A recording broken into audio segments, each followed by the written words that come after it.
নবীজি আল্লাহর কাছে বলতেন, আল্লাহুম্মা গফিরলি আয়েশা, আল্লাহ আপনি আয়েশাকে মাফ করে দেন। মা তাকদ্দামা মিন যামবিহা ওয়া মা তাআখার, আল্লাহ আয়েশার আগে পরের কোনো গুনাহ থাকলে সব মাফ করে দেন। ওয়া মা আসাররাত ওয়া মা আলানাত, গোপন প্রকাশ্য কোনো গুনাহ থাকলে সব মাফ করে দেন। আম্মা জান আয়েশা সিদ্দিকা বলেন, এই দোয়া নবী যেদিন করতেন, ফাদাহিকাত আয়েশাতু হাত্তা সাকাতা রাসুহা মিন লিহতিহা, আম্মা জান খুশিতে হাসতে হাসতে আম্মা জানের মাথা গিয়া কোলের উপর পড়তো। নবীজি আম্মা জান আয়েশাকে বলতেন, আয়েশা আয়া সুন্নুকি দুআই, আমি দোয়া করলে বুঝি তোমার অনেক খুশি লাগে? আম্মা জান আয়েশা জবাব দিতেন, মালি লা ইয়াসুররুনি দুআউকা, আপনার দোয়ায় খুশি না হয়ে উপায় আসেনি, আমার কি হলো যে আপনার দোয়ায় খুশি হব না? দুনিয়ার যার জন্যই দোয়া করবেন ওই ব্যক্তি তো খুশি হওয়া ছাড়া কোনো উপায় নাই। এখন নবী কি বলে দেখেন, আয়েশা আমি তোমার জন্যই দোয়াটা করলাম, তুমি এত খুশি হইলা, কিয়ামত পর্যন্ত আমার উম্মতকে তুমি জানায়া দিবা, আমার উম্মত যেন খুশি হয়। কেন? ইন্নাহা লাদুআই লিউম্মতি ফি কুল্লি সালাত, আমি দুনিয়াতে যতবার দোয়া করি ততবার আজকে তোমার জন্য দোয়াতে যা যা বললাম, আমার উম্মত যাদেরকে আমি দেখি নাই তাদের জন্য আল্লাহর কাছে অবিকল এই দোয়াগুলা করে দে। দেখছেন আমারে আপনারে দেখে নাই, আল্লাহ রেখো, আল্লাহ আগের গুনাহ, পরের গুনাহ, গোপন গুনাহ, প্রকাশ গুনাহ, মাবুদ গো আমার উম্মতের এই গুনাহগুলো আপনি মাফ করে দেন। মায়া কম না বেশি? তাই ওনার এবার একটা নতুন বাংলা বলি, তাই এই নবীকেই সবচেয়ে বেশি ভালোবাসা দরকার, যেহেতু উনি সবচেয়ে বেশি মায়া করে আমাদের। রাসূলুল্লাহ সাল্লাল্লাহু আলাইহি সাল্লাম বলেন, লিকুল্লি নাবিয়্যিন দাওয়াতুন মুস্তাজাবা কদ দাআ বিহা, সব নবীর একটা স্পেশাল দোয়া আছে, এই দোয়াটা নবীরা দুনিয়াতে করছে, কবুল হয়ে গেছে সাথে সাথে। আমাদের নবী বুদ্ধি করছে, আমাদের নবীকে আল্লাহ স্পেশাল একটা দোয়া দিছে, দেওয়ার পর আমাদের নবী বুদ্ধি করে দোয়াটা করে নাই। নবীজি বলেন, ইন্নী ইখতাবাতু দাওয়াতি শাফাআতান লিউম্মতি ইয়াউমাল কিয়ামাহ, আমি আমার দোয়াটা মুলতবি করে রাখছি আমার উম্মতের জন্য, যেন কিয়ামতের ময়দানে আল্লাহর কাছে সুপারিশ করতে পারি। দেখছেন নি কিয়ামত কবে হবে? 1500 বছর আগে উনিও জানে না, আরো কতদিন দুনিয়া থাকবে আল্লাহ ভালো জানে। এই দুনিয়া এত বছর পর কিয়ামত হবে, আর কিয়ামতের মাঠে আমি আপনি বিপদে পড়বো, ওই সময় যেন এই দোয়াটা কাজে লাগে, তাই দুনিয়াতে না কইরা এটা নিজে নিয়ে গেছে আখিরাতে আল্লাহর কাছে এই দুনিয়ার স্পেশাল দোয়াটা করবে। তাহলে মায়া যে বেশি, এটা এতদিন শুধু মুখে মুখে কানে কানে শুনতাম, আজকে আমরা বাস্তবিক দেখলাম যে না, আসলেই নবী আমাদেরকে সবচেয়ে বেশি মায়া করতেন, ঠিক না বলেন? এই জন্য ওনাকে সবচেয়ে বেশি ভালোবাসা দরকার, আল্লাহ তৌফিক দান করেন। রাসূলুল্লাহ সাল্লাল্লাহু আলাইহি সাল্লাম কতটা মায়া করতেন একটা হাদিস শুনুন।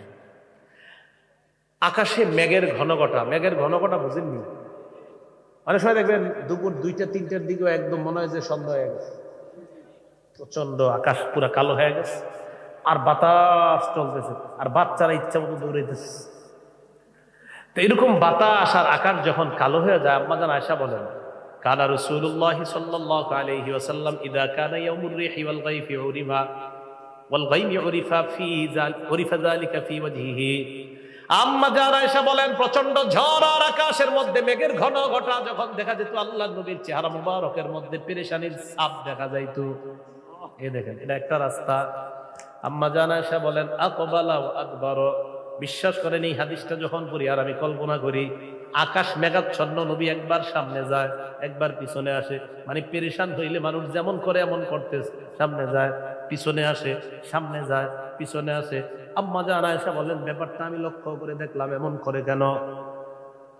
ফালাম্মা মাতারাত আমতারাত, আসমান থেকে যখন মেঘের ঘনঘটা দূর হয়ে বৃষ্টি পড়া শুরু হয়ে যায়, সুররা যালিকা বিহি, সাথে সাথে নবীর চেহারা মুবারকটা আনন্দিত হয়ে যায়। আমি আল্লাহর নবীকে প্রশ্ন করলাম, ইয়া রাসূলুল্লাহ, আকাশ যখন মেঘাচ্ছন্ন থাকে প্রচন্ড ঝড়ের দিনে আপনার চেহারা মুবারক পেরেশানি কেন থাকে? আপনি একবার সামনে যান আর একবার পিছনে কেন আসেন? নবীজি জবাব দেয়, আয়েশা, ইন্নী খাশিতু আন ইয়াকুনা আযাবা সুল্লিত আলা উম্মতি, আমি টেনশন করি আকাশ যখন কালো হয়ে যায়, আগের জাতির উপর গজব আসার আগে আকাশ কালো হয়ে যাইত, আকাশ যখন কালো হয় আমার ভয় হয়, আমার টেনশন হয়, না জানি কোনো গজব আবার উম্মতের উপর আসে কিনা। এই টেনশনে আমার একবার রাস্তায় সামনে যায় আর একবার পিছনে আসি, কারণ আমার টেনশনের আর শেষ থাকে না। আরে না জানি উম্মত ধ্বংস হয়ে যায় কিনা। এরপর যখন বৃষ্টি আসে, নবীজি বলেন আয়েশা, আমি যখন বৃষ্টি দেখি তখন আমি বুঝতে পারি এটা আমার উম্মতের জন্য গজব না, হাজিহি রহমা, এটা হলো উম্মতের জন্য আল্লাহর পক্ষ থেকে রহমত। তাহলে একটু ভাবেন তো, যিনি এখন দুনিয়াতে নেই, যিনি চলে গেলেন, যিনি মদিনায় শুয়ে আছেন, তিনি দুনিয়াতে থাকা অবস্থায় তিনি আকাশ মেঘাচ্ছন্ন দেখলে টেনশন করেন, আরে না জানি কোনো গজব এসে আমার উম্মতকে ধ্বংস করে দেয় কিনা। ভাইও, এই যুগে এরকম টেনশন করার মতো কয়জন পাবেন? তো উনি আমাদেরকে এতটা মায়া করতেন। তো রাসূল সাল্লাল্লাহু আলাইহি ওয়াসাল্লাম যেহেতু এত মায়া করতেন, তাই তাকে সবচেয়ে বেশি ভালোবাসতে কি সবাই রাজি আছি? এবার আপনাদের সামনে এই ওনাকে যেহেতু সবচেয়ে বেশি ভালোবাসবো, এটাকে কেন্দ্র করে কয়েকটি কথা। প্রথম কথা বলেন আমার সাথে, নবীর আনুগত্য করা। বলেন আল্লাহর আনুগত্য। নবীজির আনুগত্য করা মানেই আল্লাহর আনুগত্য করা। বলেন নবীজির আনুগত্য করা মানেই আল্লাহর আনুগত্য। সহিহ বুখারীর ৭২৮১ নম্বর হাদিসের বর্ণনা। عن جابر بن عبد الله رضي الله تعالى عنه قال جاءت ملائكة إلى النبي صلى الله عليه وسلم।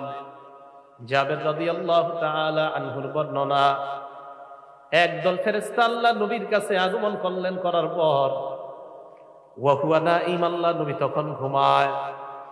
ফেরেশতারা আল্লাহ নবীর চারপাশে ঘেরাও করে আছে। এক ফেরেশতা বললেন ইন্নাহু নাঈম, তিনি তো ঘুমায়। আরেক ফেরেশতা কয় ইন্নাল আইনা নাঈমা ওয়াল কলবা ইয়াকযান। আরেক ফেরেশতা কয় তার চোখ ঘুমায়, অন্তর ঘুমায় না। চোখ ঘুমায়, অন্তর ঘুমায় না। এই জন্য তো নবীজি ঘুম থেকে উঠে নামাজ পড়তেন, কারণ অনেক সময় উযু করতেন না। উনি ঘুম থেকে উঠে বুঝতেন যে আমার উযু আছে, আবার উঠে বুঝতেন যে আমার উযু নাই। হ্যাঁ আছে তো, বুখারী শরীফের ৬৩১৬ নম্বর হাদিস। বুখারী শরীফের ৬৩১৬ নম্বর হাদিসে আছে। এই হাদিসের মধ্যে আসছে, আব্দুল্লাহ ইবনে আব্বাস বলেন, নবীজি রাতের আমল দেখতে গেছি বাসায়। রাতের বেলা নবীজি উঠলেন, উঠার পর চেহারা ধুইলেন, মুখ ধুইলেন, ইস্তিনজা করলেন, হাত ধুইলেন, উযু করে নাই পুরোপুরি। ওইটা করার পর আবার ঘুমায়া গেলেন। বুঝছেন, আমল করে নাই, ঘুমায়া গেছে। ঘুমায়া আব্দুল্লাহ ইবনে আব্বাস পায় নাফাক, নাক ডাকছে। নাক ডাকছে, নাক ডাকলে কি ঘুম হালকা হয় না গভীর হয়? গভীর হয়। এই নাক ডাইকা ঘুমিয়েছে।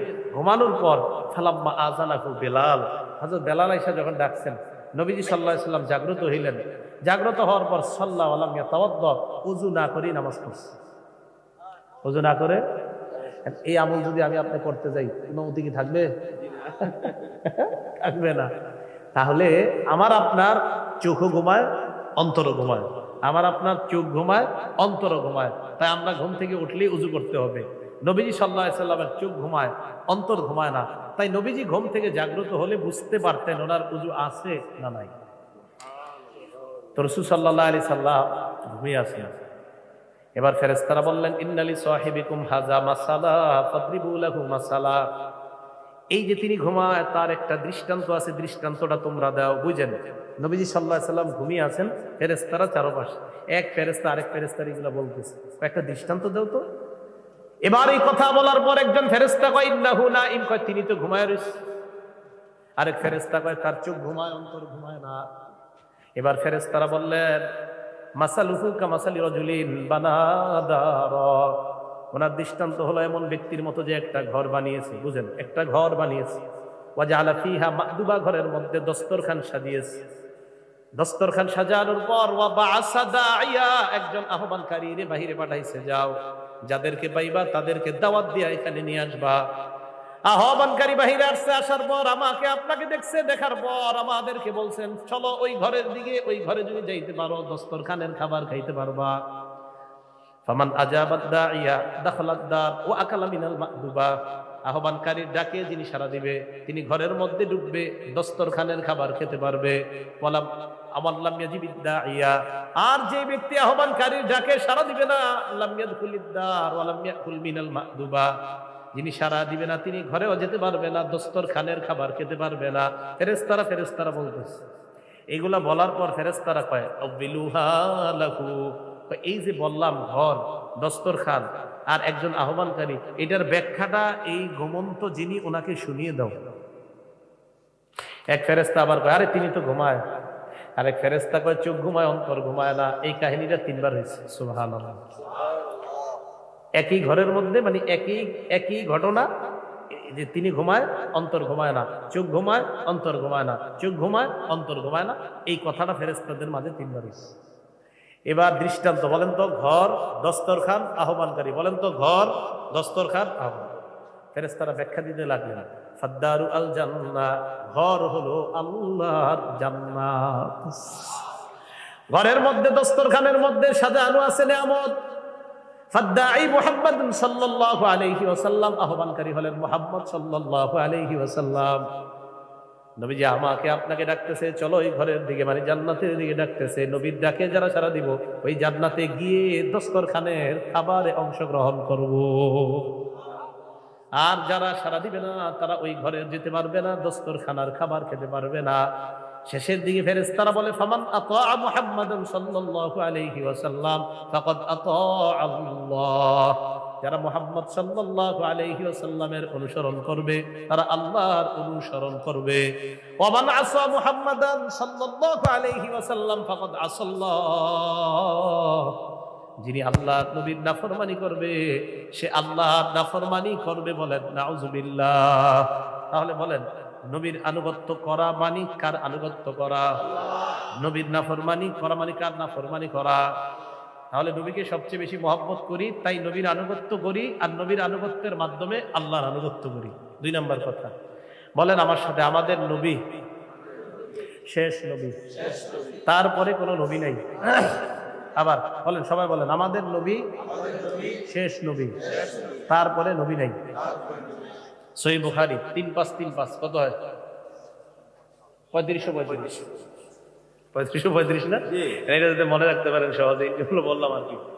3535 নম্বর হাদিসের মধ্যে আসছে ক্বালা রাসূলুল্লাহ সাল্লাল্লাহু আলাইহি ওয়াসাল্লাম, নবীজি সাল্লাল্লাহু আলাইহি ওয়াসাল্লাম বলেন ইন্না মাসালি ওয়া মাসালাল আমবিয়া মিন ক্বাবলি, আমার আর আমার পূর্ববর্তী নবী যারা, তাদের দৃষ্টান্ত এমন এক ব্যক্তির মতো, যে ব্যক্তি বানা বাইতান একটা ঘর বানিয়েছে, ফা আহসানা ওয়া আজমালা, ঘরটা সুন্দরভাবে সাজিয়েছে। দেখেন একটা ঘর, সুন্দর একটা ঘর, ঘরটা সুন্দরভাবে সাজিয়েছে। ইল্লা মাউদি আলা বিনা, একটা ইটের জায়গা ফাঁকা। জায়গা ফাঁকা না, আপনি একটা 5 তলা বাড়ি বানাইছেন, অনেক সুন্দর, কি জন্য একটা ইটের জায়গা খালি রাখছেন? দেখতে কেমন দেখা যাবে? এত সুন্দর একটা ঘর, আরে উনি ইটের জায়গাটা খালি রাখলো কেন? তো নবীজি বলেন ফাজাআলান নাসু ইয়াতুফুনা বিহি, জনগণ ওই ঘরটা দেখতে যায়, চারপাশে ঘুরে। ওয়া ইয়াজাবুনা লা, জনগণ ঘরটা দেখে আশ্চর্য হয়, এত সুন্দর একটা ঘর। তবে আরো বেশি আশ্চর্য হয় যখন দেখে একটা ইটের জায়গা খালি। এত সুন্দর ঘর, ইটের জায়গাটা খালি রাখতে কেন? নবীজি বলে শোনো উম্মত, ফাআনা তিলকাল লাবিনা, আমি হলাম সেই ইট। সুবহানাল্লাহ, আমি সেই আনা খাতামুন নাবিয়্যিন লা নাবিয়্যা বাদি, আমি শেষ নবী, আমার পরে আর নবী নাই। এই ইটের জায়গাটা ফাঁকা, মানে এই ইটের আগের ঘরটা হলো সমস্ত নবীদেরকে দিয়ে আল্লাহ ঘরটা সাজাইছে। একটা ইটের জায়গা ফাঁকা, মানে ওই ইটটা হলাম আমি, আমার মাধ্যমে এই ঘরের সৌন্দর্যের সমাপ্তি আল্লাহ টেনে দিয়েছেন। আমাদের নবী শেষ নবী, তারপরে আর কোনো নবী নেই। এগুলো দ্বিতীয় কথা। 3 নাম্বার বলেন নবীজিকে সাহাবাদের মতো মহব্বত করব। বলেন পারবো তো? আল্লাহ চেষ্টা তো করবো ইনশাল্লাহ। সাহাবাদের মতো জীবনও পারবেন না, কিন্তু চেষ্টা করা। তাহলে নবীজিকে কার মতো মহব্বত করবো? সাহাবারা এত বেশি মহব্বত করতেন নবীর ব্যাপারে। সাহাবারা এতটাই, আপনার এমন অবস্থা ছিল সাহাবাদের, যে নবীজির ব্যাপারে সাহাবাদের অবস্থা এমন ছিল, ঘর বাড়ি টাকা পয়সা সব ছাইরা মক্কা থেকে মদিনায় চলে গেছে, সব ছেড়ে। একটু আচ্ছা, এই কথাগুলো খালি শুইলেন না, একটু ভাইবেন তো, যে আমারে যদি এরকম বলতো, আমি কি আমার সম্পত্তি ঘর বাড়ি সব ছাড়তে পারতাম? একটু ভাবেন তো কথাটা, যে এই যে কেমন কথা, মানে লাখ লাখ টাকার সম্পত্তি ছেড়ে, সোনা রূপা ঘর বাড়ি সব ছেড়ে খালি নবীরে মহব্বত করে, যে ওনাকে মদিনায় দেখতে পারবো, চলে গেছে। আবু বকর সিদ্দিক রাদিয়াল্লাহু তাআলা আনহুর একটা হাদিস শোনাবনি, বুখারী শরীফের 1387 নম্বর হাদিস। উনি ইন্তেকাল করলেন। আম্মা জান আয়েশা সিদ্দিকা রাদিয়াল্লাহু তাআলা আনহারে বললেন, আয়েশা ইয়াউমিন হাযা, আজকে কোন দিন, আজকে কি বার? আম্মা জান আয়েশা বললেন ইয়াউমুল ইসনাইন, আজকে সোমবার। আবু বকর সিদ্দিক বললেন, আয়েশা ফি আইয়ি ইয়াউমিন তুওয়াফিয়া রাসূলুল্লাহ সাল্লাল্লাহু আলাইহি ওয়াসাল্লাম, আয়েশা নবীজি কি বারে ইন্তেকাল করছে? আম্মা জান আয়েশা জবাব দিলেন, ফি ইয়াউমিল ইসনাইন, নবীজি সোমবারে ইন্তেকাল করছে। আবার আবু বকর সিদ্দিক বললেন, আয়েশা আজকে কি বার? আম্মা জান কয় সোমবার। আয়েশা নবীজি কি বারে ইন্তেকাল করছে? আম্মা জান কয় সোমবারে।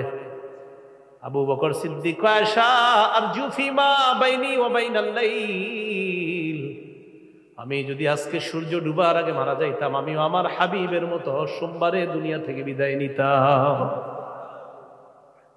মায়া কারে কয়, মহব্বত কাকে বলে? হ্যাঁ, নবী সাল্লাল্লাহু আলাইহি ওয়াসাল্লাম, হুজুর আপনার দুই হাত এইভাবে, না না বসেন বসেন, বসে দুই হাত এইভাবে দেন তো, এভাবে দেন। আমার দিকে তাকান সবাই, এটা মুসলিম শরীফের হাদিস শোনাইতেছে, এটা দেখানো না। আনাস রাদিয়াল্লাহু তাআলা আনহু বলেন, নবীজি চুল মোবারক ছাটাইতেছে, একজন চুল ছাটাইতেছে। ওয়াল হাল্লাকু ইয়াহলিকু রাসা, নবীজি চুল মোবারক ছাটাইতেছে। সাহাবারা আতাফা বিহি আসহাবু, সাহাবারা চারপাশ ঘেরাও করে রাখছে নবীজি। আনাস তো এমনি রইছে গেল সবাই। আমি ভালো করে গিয়ে তাকায় দেখি, মা ইউরিদুনা আন তাকা শাআরাতু লিল্লাহ ফি কাফি রাজুল, সব সাহাবাদের টার্গেট হলো নবীর মাথার একটা চুলও যেন মাটিতে পড়তে না পারে। সাহাবারা নবীজির এমন মহব্বত করতেন। আল্লাহ আমাদেরকে বোঝার তৌফিক দান করেন। তো বলছিলাম, সাহাবাদের মতো নবীকে মহব্বত করার চেষ্টা করবেন। এটা গেল 3 নাম্বার কথা। 4, নবীজির জান্নাতের আশেপাশে থাকার খুব দোয়া করবো আল্লাহর কাছে, নবীজির জান্নাতের। তাহলে ওই আমল করব যেই আমলে নবীর কাছাকাছি থাকা যায়, করবেন নি আমল? তাহলে আমলটার কথা জানা দরকার আছে না? এক সাহাবী নাম রবিআ ইবনে কাব, আপনারা আলেমরা তো মনে রাখবে, পুরাটাই মনে রাখতে পারবে ওনারা। আপনারা যারা সাধারণ শুধু রবিআ মনে রাখেন, রবিআ একটু মনে রাখবেন। এই রবিআ ইবনে কাব বলেন, কুনতু আবিতু মা রাসূলিল্লাহি সাল্লাল্লাহু আলাইহি ওয়াসাল্লাম, কুনতু আবিতু ফি বাইতি রাসূলিল্লাহ। আবু দাউদের বর্ণনা, মুসলিম শরীফের বর্ণনা, 4489 নম্বর হাদিসের বর্ণনা। আমি আল্লাহ নবীর বাড়িতে অবস্থান করলাম, রাতের বেলা নবীর সাথে অবস্থান করলাম। তাহাজ্জুদের সময় আল্লাহ নবীর আমি প্রয়োজনীয় জিনিসগুলো এগিয়ে দিলাম, মেসওয়াক লাগে, আরো কত কিছু লাগে, সব এগিয়ে দিলাম। নবীজি আমাকে বললেন, সাল, এ সাহাবী তুমি আমার কাছে কিছু চাও, যা চাইবা তাই পাইবা। খেদমত করছে, কি লাগবে তোমার কও। সাহাবীর বুদ্ধি কি পরিমাণ দেখেন। রবিআ ইবনে কাব কয়, ইন্নী আসআলুকা মুরাফাকাতাকা ফিল জান্নাহ, আমি জান্নাতে আপনার সাথী হতে চাই। সুবহানাল্লাহ। নবীজি অবাক হয়ে কয়, আও গায়রা যালিকা, তুমি এছাড়া কিছু চাও না? কয় না, এছাড়া কিচ্ছু চাই না, এটাই চাই আমি। নবীজি বললেন, একটা আমল বাড়ায় দাও আজকে থেকে, যে আমলটা যদি বাড়াইতে পারো আমার কাছাকাছি থাকতে পারবা। আইনি আলা নাফসিকা বিকাসরাতিস সুজুদ, বেশি বেশি নামাজ বাড়ায় দাও, যত বেশি নামাজ পড়বা আমি নবীর তত কাছাকাছি থাকতে পারবা। আমাদের সমাজের অনেকে কয়, আমি নামাজ পড়ি না, রোজা রাখি না, কি হয়েছে? নবীর প্রেম আছে ভিতরে, আছে না? তাহলে কথাটা সঠিক হলো না। নবীরে মহব্বত করে যে, সে নামাজ ছাড়তে পারে না। নবীর প্রকৃত আশিক কখনো নামাজ ছাড়তে পারে না। এই জন্য মনে রাখবেন, মুসনাদে আহমদের 22075 নম্বর হাদিসের বর্ণনা। এই হাদিসে নবী বলছেন, লা তাতরুকান্না সালাতান মাকতুবাতান মুতাআম্মিদান, এক উক্ত ফরজ নামাজ ইচ্ছাকৃতভাবে ছেড়ে দিও না। ফরজ না ফজর? আলেমরা বললেন না, ফরজ না ফজর? ফরজ। এক উক্ত ফরজ নামাজ ইচ্ছাকৃতভাবে ছেড়ে দিও না। পরে কি কথাটা বলছে দেখেন, ফাইন্না মান তারাকা সালাতান মাকতুবাতান মুতাআম্মিদান ফাকাদ বারিআত মিনহু জিম্মাতুল্লাহ। নবীজি বলেন, এক উক্ত ফরজ নামাজ যদি কেউ ইচ্ছাকৃতভাবে ছেড়ে দেয়, আল্লাহর জিম্মা তার থেকে উঠে যায়, আল্লাহর দায়িত্ব তার থেকে উঠে যায়। যা তোর যেমন চাই করে। তাহলে বলেন তো, নবীর কাছাকাছি থাকার উপায় যে আমলটার কথা জানলাম, কি? বলেন কি? আল্লাহ আমল করার তৌফিক দান করেন। আল্লাহ এবং রব্বুল আলামিন যে কথাগুলো বললাম শুনলাম, আমাদের সকলকে নবীজির মহাব্বত নিয়ে যেন আমরা কবরে যেতে পারি, নবীজিকে সবচেয়ে বেশি মহাব্বত করতে পারি, আর এই সবচেয়ে বেশি মহাব্বত নিয়ে যেন আমরা কবরে যেতে পারি। আল্লাহ তৌফিক দান করেন।